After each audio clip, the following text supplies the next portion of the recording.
हाय लोगोफोर, good morning.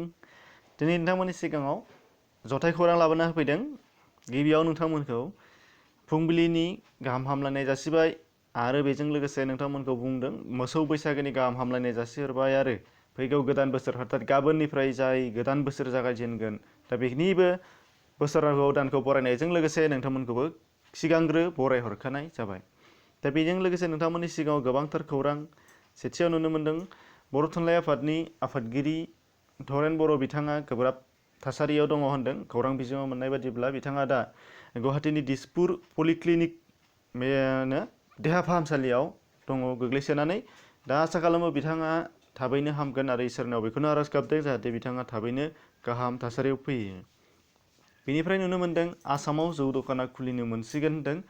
दा बेयाव फुंनि 10 बाजिनिफ्राय बेलासिनि 5 बाजिसिमनि गेजेराव बेखौ खुलिगोन होनदों। मैया गोबां खौरां बिजोङाव नुनो मोन्दों। बेनिनो मोनसे नोंथांमोननि सिगाङाव इनसाइड नर्थ इस्टआव नुनाय बादिब्ला नोंथांमोना नुनो मोन्दों फुंनि 10 बाजिनिफ्राय 5 बाजि बेलासिनि बेखिनि समसिम जौ दखानफोरखौ खुलिनाय होनाय जासिगोन होनदों।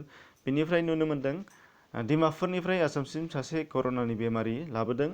दा बेयाव नुनो मोनगोन गोबाङानो आसामनि साननो हागौ, बेनिखायनो नोंथांमोननि सिगाङाव क्लियार खालामना होदों। मैया डक्टर हिमन्त बिश्व शर्मा बिथांनिया पस्ट होदों जे मोनसे डिमापुरनि प्राइभेट हस्पिटालनिफ्राय Guwahati medical college and hospital बेयाव सासे कर'नानि पजिटिभ केस मोननाय डिमापुरनिफ्राय लाबोनाय जादों होनदों।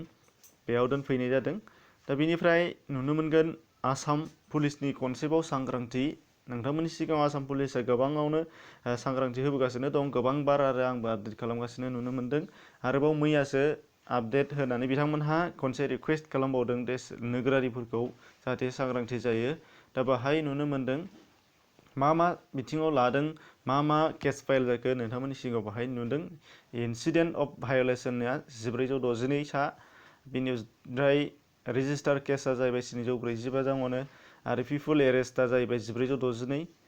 बेनिफ्राय भेहिकेल डिटेनआ जाहैबाय 11,511 था जाबायनो आरो बट डिटेनआ जाहैबाय 19। गासै कालेक्सन राङा जाहैबाय 40,20,900 सौहैबाय होनदों। दा बेनि थाखायनो नोंथांमोनखौ सांग्रांथि आरो आयेन बादियै एबा सरकारनि बिथोन फारिखौ मानिनानै सोलिनो थाखाय गले गले खावलायदों। बाहाय फिन नुनो मोन्दों कर'नानि आपडेट, मुलुगनि आपडेट बादिब्ला बाहाय नुनो मोन्दों वर्ल्ड इनफ'नि बादिब्ला 18,51,734 सा केसेस आरो थैनाया 1,14,179 सा जाबाय होनदों। आरो बिनिनो हादोरफोरनि फारिलाइ बादिब्ला नोंथांमोना नुनो मोनगोन बयनिख्रुइबो बांसिना USA United state of America. बाहाय नुनो मोन्दों 5,60,402 सा केसेस जाबाय होनदों गासै।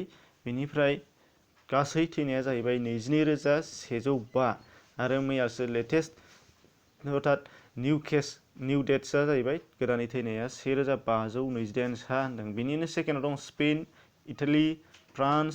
थार्ड फारियै नोंथांमोना नुलांगोन Germany, UK, China, Iran, Turkey, Belgium बेफोरबायदि फारियै।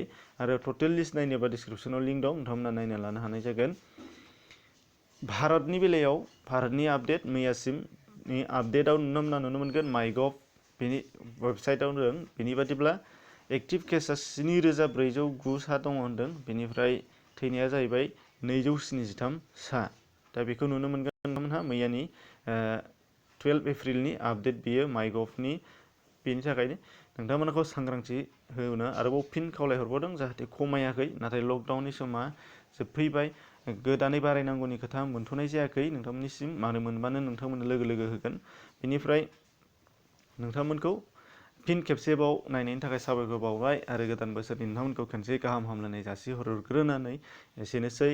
चेनेला गोदान फैबा साबस्क्राइब खालाम। गोजोन्थों।